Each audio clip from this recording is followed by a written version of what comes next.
Bienvenue au Rendez-vous numérique. Pour l'épisode d'aujourd'hui, on tient à remercier notre partenaire de diffusion, le journal L'Action.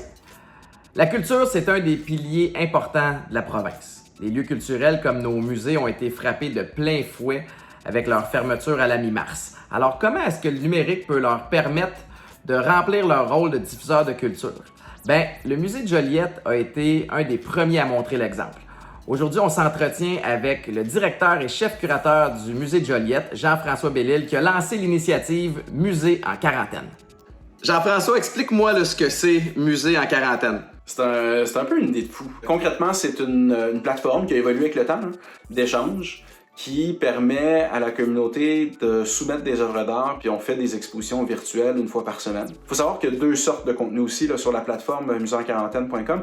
Il y a le contenu de la communauté qui crée les œuvres d'art, puis il y a un contenu où tous les professionnels du musée, fait que les conservatrices, les chefs de département, les experts dans différents domaines, une fois par jour, produisent un billet de blog. Tout ça est toujours relié à des choses qu'on a fait au musée ou qu'on va faire au musée concrètement. Effectivement. Est-ce que la réponse est ce que vous souhaitiez jusqu'à maintenant? Ah, elle est largement supérieure. C'est vraiment le fun pour un musée à l'extérieur de Montréal ou de Québec, c'est de voir comment la communauté locale a embarqué super vite. Les chiffres de fréquentation sont complètement fous. On a pu multiplier par 3, par 4, par 5 notre fréquentation numérique habituelle. En quoi est-ce que Musée en quarantaine est la preuve que certaines PME du Québec, ou peut-être toutes les PME du Québec, devraient vraiment mettre l'emphase sur un tournant numérique? Je pense qu'avec cette crise-là, on a été forcé de réaliser nos forces et nos faiblesses super rapidement. Fait qu'on a réalisé super vite qu'on devait maîtriser nos propres outils, on devait les apprendre nous-mêmes. Avec de l'aide, bien sûr. On a appelé des conseillers, on a demandé des conseils et blablabla. Mais on devait être les capitaines du bateau.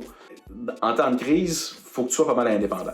Est-ce que cette pandémie-là, ultimement, va rendre la culture dans ton coin à Joliette plus forte? Oui, définitivement. En fait, ce projet-là de Musée en quarantaine n'était pas sur la table, mais parce qu'on l'a vraiment créé pour le contexte, mais les éléments de ça, le blog, des expositions en ligne, des liens avec la communauté, tout ça était sur la table, puis on trouvait pas le temps de le faire. Comment tu fais pour le rendre viable? Puis le problème, le grand défi de Musée en quarantaine, c'est une des questions qu'on se pose beaucoup en ce moment, là, c'est comment le monétiser. Puis le but, c'est pas de faire de l'argent sur le dos du monde, mais la santé financière du musée est en danger, là, on se le cachera pas. Là. J'ai perdu à date à peu près l'équivalent de 25% de mon budget annuel. Des centaines et des centaines et des centaines de milliers de dollars. Puis un des grands défis pour tous les musées, là, c'est que ce qui nous coûte le plus cher, c'est de conserver la collection. On a une collection au Musée d'art de Joliette qui inclut 8500 œuvres, qui va de 3000 avant Jésus-Christ à hier matin. Ça vaut une fortune, puis ça coûte une fortune à entretenir. L'électricité, les systèmes spécialisés, la climatisation. Que le musée soit ouvert ou pas, on peut pas annoncer dans 3 ans « Ah on a scrappé 20% de notre collection parce que les conditions n'étaient pas optimales, puis des trésors de la Renaissance sont maintenant en mauvais état. » Ça marche pas, là.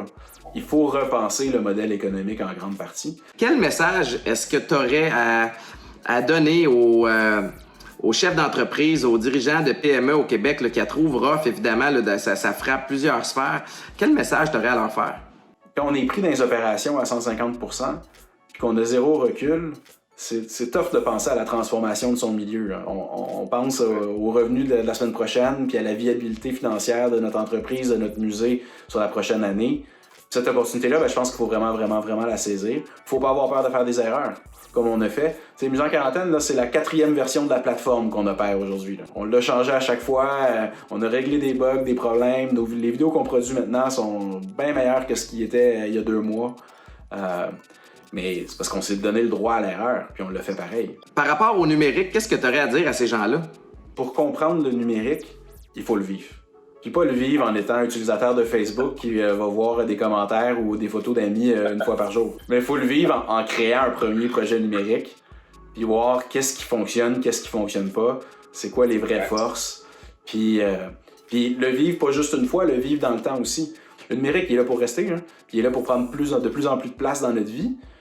Si on veut être content et satisfait du monde numérique dans lequel on va vivre dans 20 ans, faut l'avoir façonné en fonction de nos intérêts, puis de ce qu'on aime, puis de ce qui marche. Jean-François, je te remercie infiniment de ton temps. Merci de ton ouverture aussi à participer à ça, puis je suis certain que ça va pouvoir en aider plusieurs. Merci beaucoup, Étienne. Au nom de toute l'équipe de l'Escouade numérique, je vous invite à consulter régulièrement nos plateformes. Chaque semaine, apprenez-en plus sur les bonnes pratiques numériques, puis faites le plein d'inspiration en découvrant les histoires de nos entrepreneurs québécois. Tout ça raconté sur le rendez-vous numérique.